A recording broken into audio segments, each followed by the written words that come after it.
Welcome to the World Deciphered, presented to you by the Cipher Brief. I'm your host, Iya Meormishvili.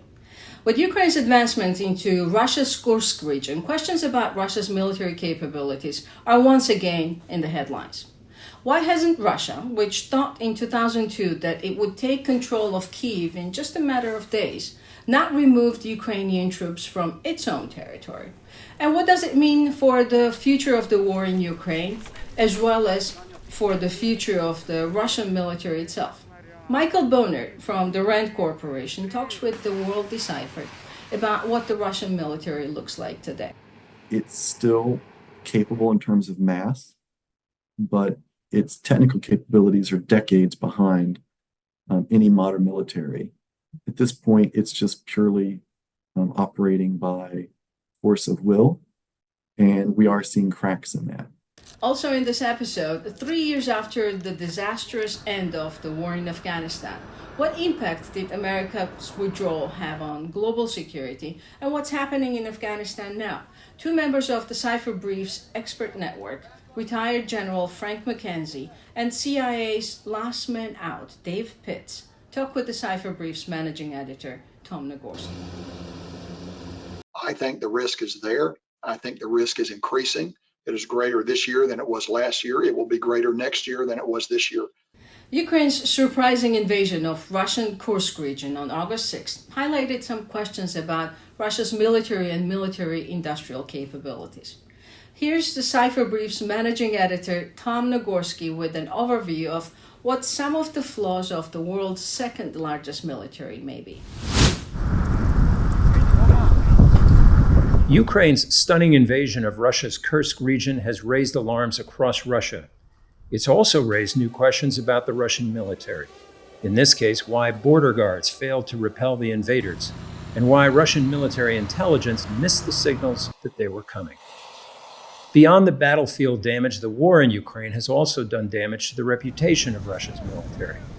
When Russia launched its full-scale invasion in 2022, it did so with roughly 150,000 troops and hundreds of thousands more in reserve. The Kremlin didn't think it would need them. It believed the war would be over in a matter of days or weeks.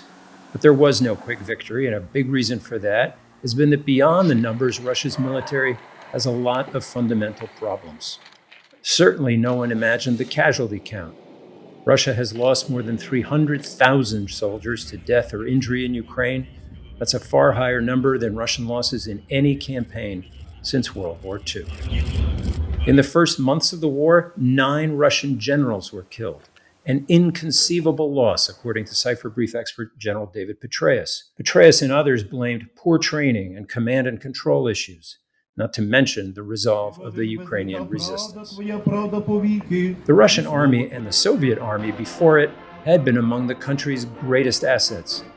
In 1989, just 2 years before its collapse, the Soviet Union had nearly 6 million troops in uniform. By the time it did collapse, there were 2.7 million troops in the Russian military. And by the time Russian President Vladimir Putin launched his 2022 invasion, that number was down closer to 1 million. The Kremlin has since ordered an increase to 1.5 million troops. Russia has stayed in the fight thanks to a series of drastic measures.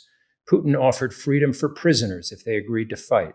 He's used mercenaries from the Wagner Group and even recruited new troops from neighboring countries.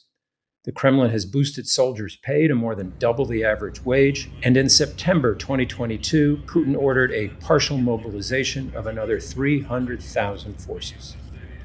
It helps, of course, that Russia's population is 3.5 times the size of Ukraine's, giving the Kremlin a far larger pool of people to draw on. And it also helps that Russia is led by a dictator who doesn't need to worry much about political blowback as he sends more of his citizens to war. I'm Tom Nagorski for the World Deciphered. Michael Bohnert is an engineer and a Russia expert at the RAND Corporation. He tells us that the Russian military today is brittle and fragile, comparing it to a glass cannon that's still able to cause damage, but also likely to crack under pressure. I spoke with Bohnert via Zoom. Michael, thank you very much for finding the time to talk to us, and welcome to the World Deciphered. Thank you. Thank you for having me. Let's start from a very broad general question, which is what do we know about the Russian military capabilities just to compare what we thought and what it is in reality? That's a ginormous question, to say the least. I mean, it is a different Russian military from when they started, both in terms of partly how it operates and partly because almost every original soldier is either dead or permanently wounded. So it is a very different military and they operate very differently. At an overall level, it's a very different structure. When it comes to things that I focus on, um, the missiles, the IADs, the longer range fires, um, they've definitely changed over time. They've shifted from cruise missiles to drones as being a predominant force. What was surprising was how many of their surface-to-air missiles they used in a surface-to-surface fires mode. But they've been significantly depleting those very rapidly. But in some ways, it's actually reverted more towards the Soviet model than where it was progressing before the war. There are so many ways to answer this question, but how would you assess the overall military might, if we can call that? So in the 1990s, after the fall of the Soviet Union, Rand did a series of force assessments looking at how militaries that we thought would look in the 90s and 2000s as regional actors. And basically, the Russian military today, strength-wise, is by quantity almost exactly what we projected a mid-tier regional ally would, or mid-tier regional adversary would look like. So That- they basically, yeah, they basically have depleted themselves to what we thought Saddam Hussein could maybe um, develop into if he tried hard again. um, So that's a very different way of looking at it, but their force down to the number of tanks and armored vehicles and personnel is really not even world. I mean, it's large, but it's nothing that we ever expected they would be able to accomplish. It's minor. It's a regional sized. that's very interesting. You're saying that the Rand did that study in the 90s. How come we did not actually catch on it? Actually, what's funny is they weren't projecting that to be Russia. They were projecting that to be Iran, Iraq, other countries. It was looking at what we thought we would be fighting either as a North Korea or any sort of mid-tier player.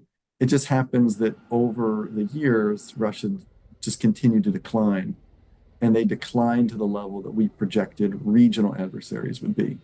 Now, one major difference, though, is their overall force numbers shrunk, but they still had this large reserve of equipment that we've been seeing them, and they still retained a very large air force. Their maritime, that's a different topic that's not really playing, but they have maintained a decent sized air force, but overall, their force sizing is literally a tenth of what it was during the Cold War. And given how rapidly they've lost forces, they've been able to sustain at a level, but it's actually been very low. I mean, looking at what the average equipment is, it's T-50s, T-6-4s, etc. It's equipment that dates back to the 40s through the 80s. It literally does look like a fraction of the Soviet era. Let's talk about some of that, some of the military industrial complex and its capabilities, especially given the sanctions. In your recent article at Rand, you're saying that Russia is producing pretty much as much as it's losing on the battlefield. What does that mean? Like, talk to us some more about that. So Russia's losing roughly 1,000 casualties a day, a combination of dead and wounded, and then they're losing roughly an equivalent amount of equipment. Sometimes that's in the dozens of vehicles, sometimes more. From the personnel perspective, it looks like they're able to recruit 20 to 30,000 new soldiers every month, which you do the math, that's roughly even, depending on how things go. And then from there, industrial production, whether it's tanks, armored vehicles, artillery, they're pulling older equipment out and they're refurbishing it, but they're also making new equipment. New equipment is roughly between 10 and 30% of what's being produced. And the remainder is coming out of refurbished equipment that can be as old as the 40s, but as new as the 90s. So you're But- saying that most of the original soldiers are gone. Most of the equipment, the best equipment that they had, was either damaged or repaired or destroyed. What comes next? Can they sustain it, and for how long?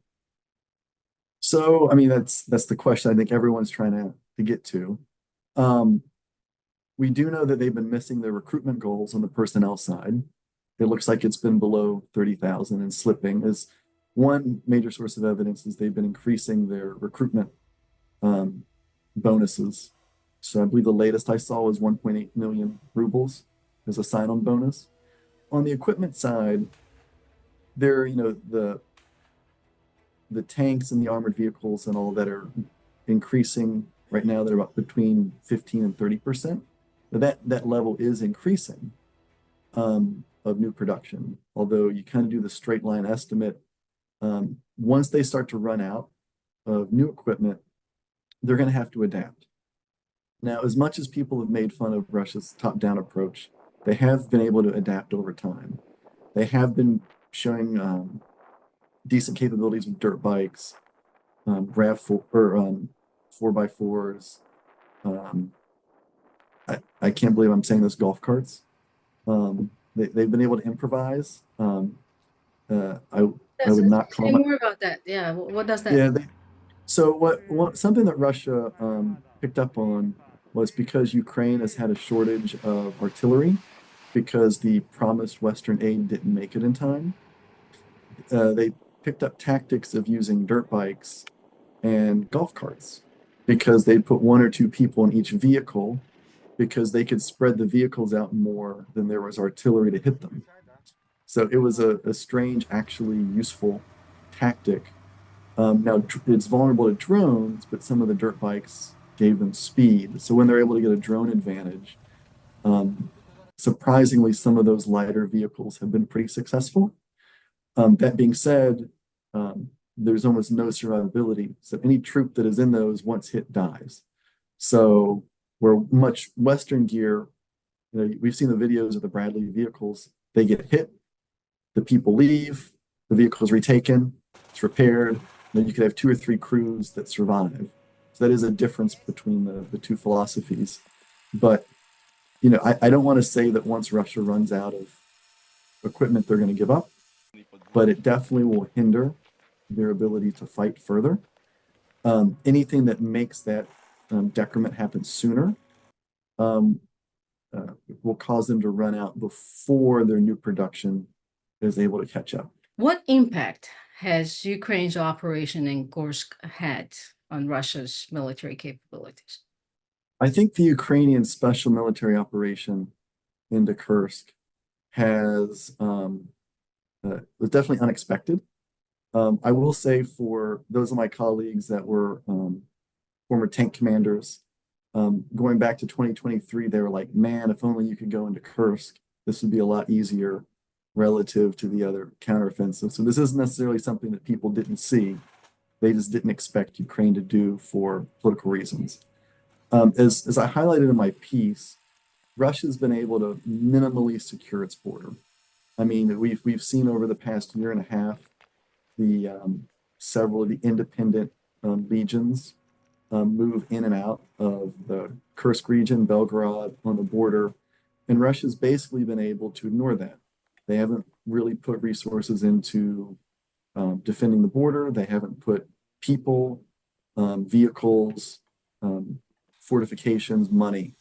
It's been basically left undefended for 2 years, 3 years, which has been a giant asymmetric advantage for Russia because Ukraine has had to defend that territory. They have had to manpower and resources.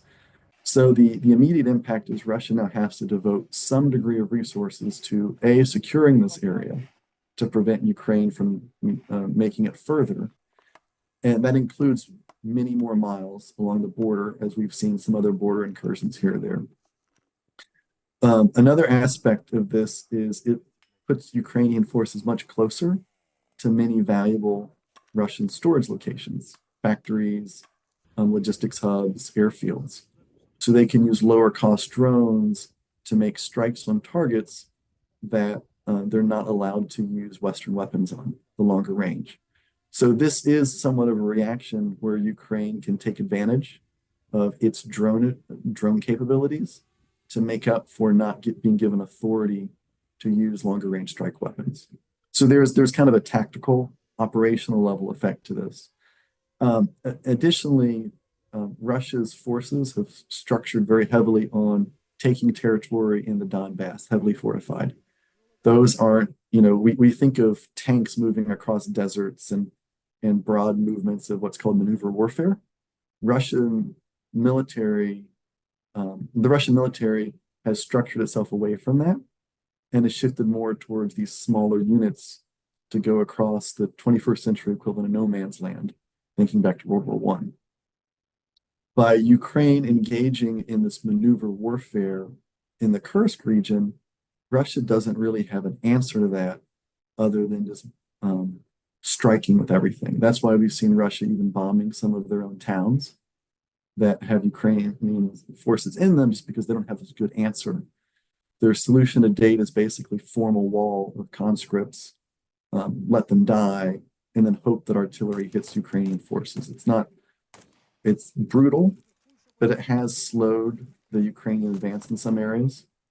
I don't want to estimate the cost because operational security is very high from both sides now. So the information is very slow. I really liked it how you called it the Ukrainian Special Military Operation in Kursk. Do you think that operation will have any impact on Donbass? So going back to my piece, you look at the number of troops that it'll take to cover the border and to expel the Ukrainians. That's going to be somewhere in like the 3 to 5 months of Russian force generation.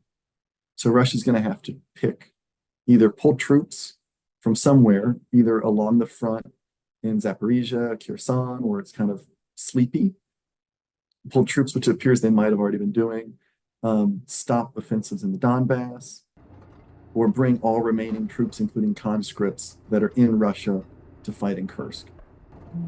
So those are strategic decisions that they'll have to make. And I can't speak to what Russia's going to do. It looks like their plan is to continue to engage in the assaults in the Donbass, but strip forces from everywhere else, leaving them vulnerable across the whole front. So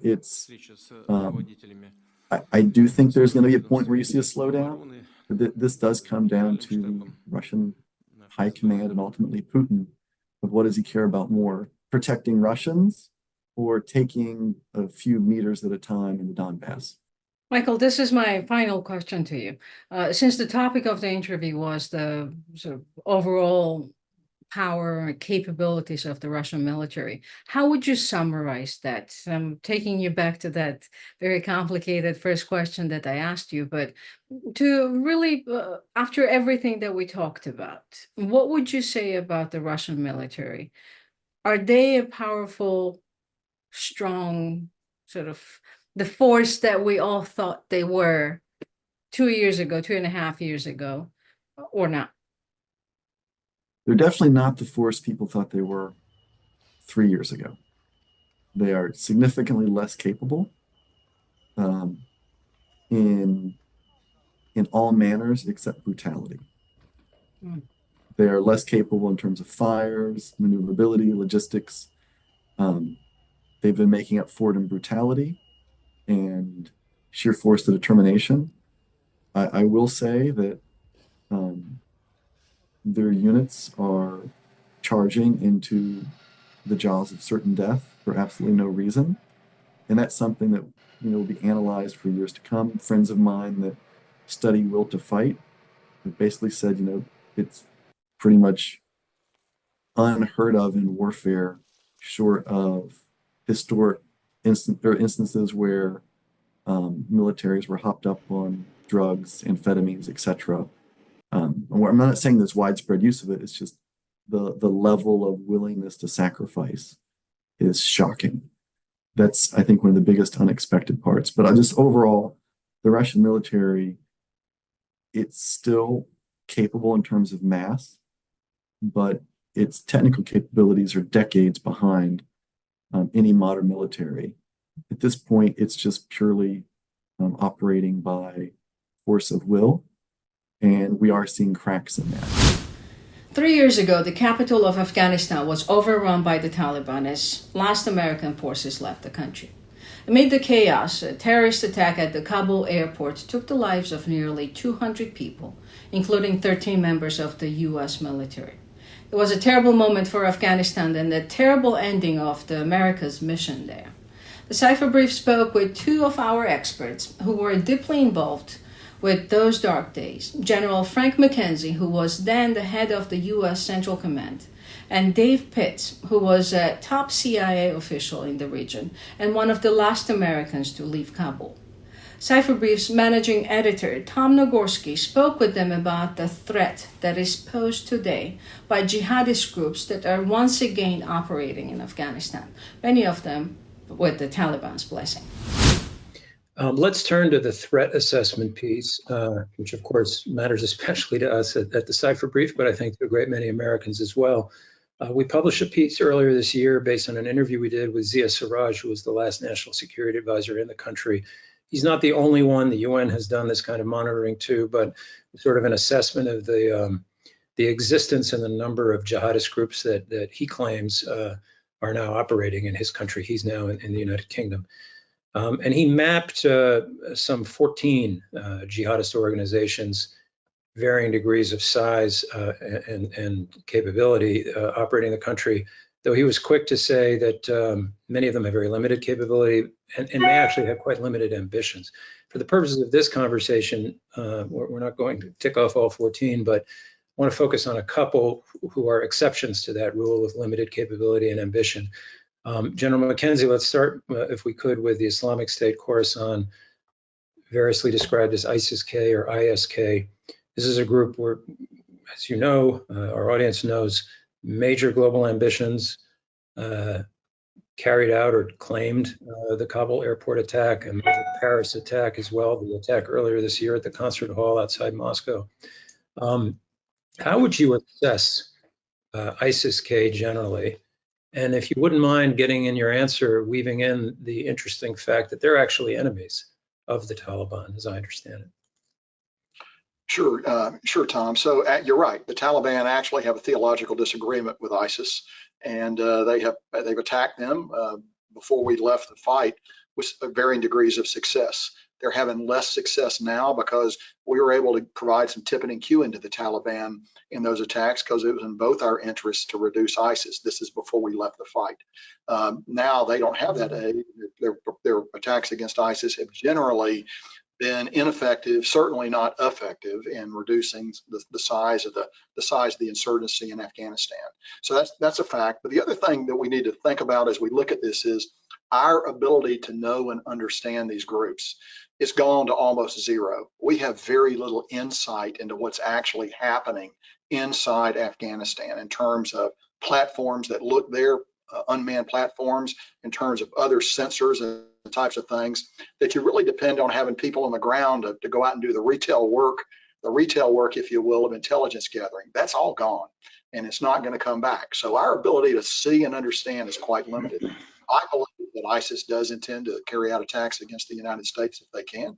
They'll do it directed if they can. But by that I mean, get agents into the United States in order to carry out those attacks. They'd also be willing to have it be sort of self-radicalized, if you will, what we would call an inspired attack. Those are also, I think, risks that are rising because here's the thing, and this is the nature of sort of being able to put pressure on these groups. If a group feels that it's going to be attacked tonight in the valley that they live or in the village that they live, it's hard to think about attacking Detroit. If on the other hand, there's no pressure on you, then you have a lot more flexibility to actually work those concepts. Now, we're not defenseless here, and I don't want to paint a picture that we are. As you go international and try to coordinate these things across the globe, there are ways to gain advance notice of this, and Dave would be more knowledgeable about this than me. But nonetheless, the fact of the matter is very little effective pressure on ISIS in Afghanistan. And for Al-Qaeda, you know, there's actually a very close relationship with Al-Qaeda and the Taliban in Afghanistan.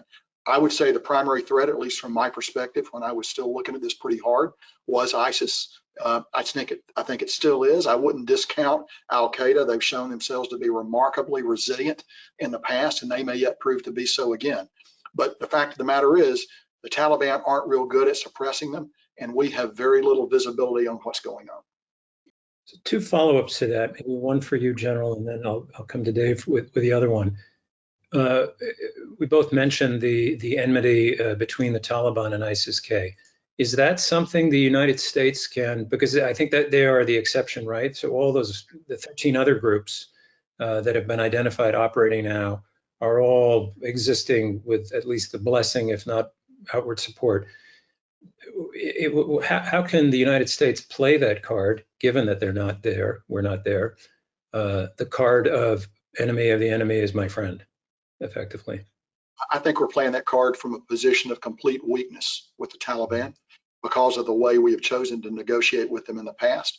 The one time when we had any semblance of cooperation with the Taliban was during our exit from Afghanistan in August, where they shared a powerful goal of us leaving. We wanted to leave, and we were able to fashion limited cooperation to assist to allow us to leave.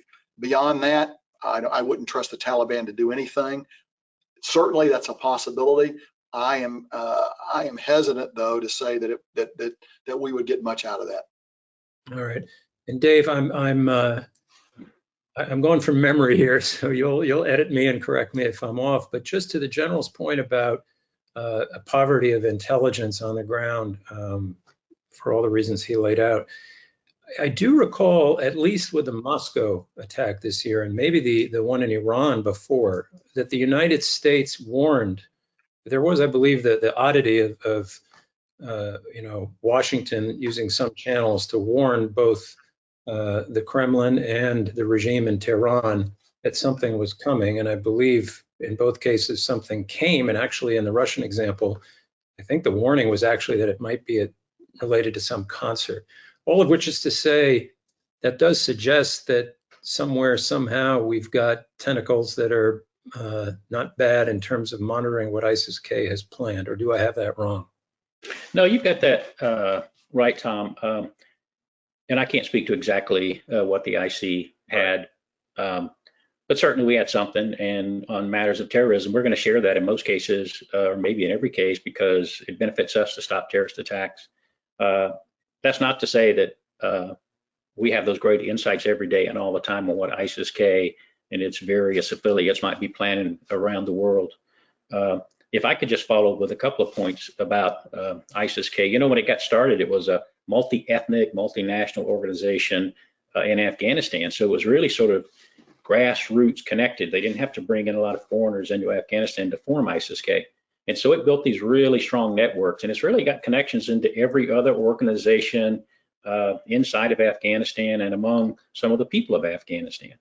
Not that they support it, but it's got those connections. So it has proven to be a very sort of an equal opportunity recruiter of individuals to join the organization, and that's helped it along the way. And if you think back to when Big ISIS made its big push in Iraq and Syria, and it was recruiting and accepting people from around the world, and groups were declaring buyout to ISIS-K. So it's very good at bringing in individuals and groups into its organization. It's shown that in the attack on Russia, where it had people who could somehow cross the border and get up very close to this target without arousing suspicion. So they recruited the right people, did some very good planning to make that happen. It's also very adaptive, back to Frank's point about what the Taliban is doing and maybe no pressure. And around 2016, ISIS-K was trying to hold territory in Afghanistan, and ANDSF and NDS and others mostly denied them that space. We have to just pause on acronyms. So Afghan National Security Forces and the Intel Service right. of Afghanistan, NDS.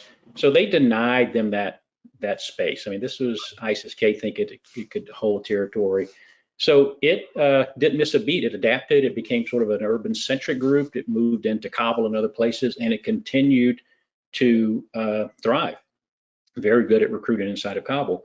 So now the Taliban is certainly trying to take action against ISIS-K, but ISIS is very adaptive. It's got this connection across the fabric of Afghanistan, so it is resisting the Taliban efforts. It can still conduct attacks inside of Afghanistan, and it's proven it can conduct attacks in Europe, in Russia. So certainly external attacks outside of Afghanistan. And I think Frank's point about the potential for attacks here, I mean, certainly that is their intent. They've said as much. They certainly can recruit someone to come here or recruit individuals already here. Southern border is a problem, as we know, with individuals who were arrested already for crossing that border that had some ISIS connection. So I think it's absolutely a credible threat we have to pay very close attention to. Well, you anticipated my next question, but I'd love to follow up maybe with General McKenzie and Dave with another point on it, because it's a group in Afghanistan. I noted in the March 2024 U.S. annual threat assessment. Granted, we have a lot of threats to worry about these days, but Afghanistan rated, I think, one quick mention, and there was talk about how, generally speaking, the environment was better than it had been. Don't quote me on that. But just beyond, or to wrap your excellent analyses and thoughts about ISIS-K. So you've just said, Dave, that they have the ambition to attack the United States. Many have said that the war in Gaza has inflamed or perhaps inspired more jihadists generally to attack friends of Israel, certainly. But how would you, just for American citizens, how worried should American citizens be about the group generally and about whatever it is able to muster from inside that country? General, let's start with you. I think we should be worried. I'd refer to the Central Command Commander's posture testimony this spring before the Senate Armed Services Committee and the House Armed Services Committee. He had a very good perspective on it. I think the threat is growing. They do aspire to attack us in our homeland. They will try to do it. And again, there are a couple of ways they can do that. You know, the easiest way to do it is to inspire somebody here in the United States, what we would call self-radicalize. Do it online. You know, just decide to pick up a weapon, go somewhere and conduct an act of terrorism. Bloody, messy for them, can't control it very well, but it is an act of terror. And it's also the hardest to stop, because there's no tendril reaching across the ocean into the United States that our very effective security services can monitor.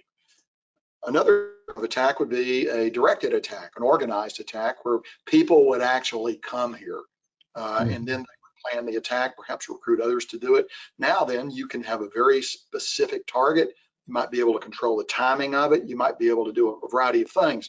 The risk to ISIS, though, in something like that is, again, our ability to discover it goes up considerably when they have to communicate, you know, inside the United States and across the net.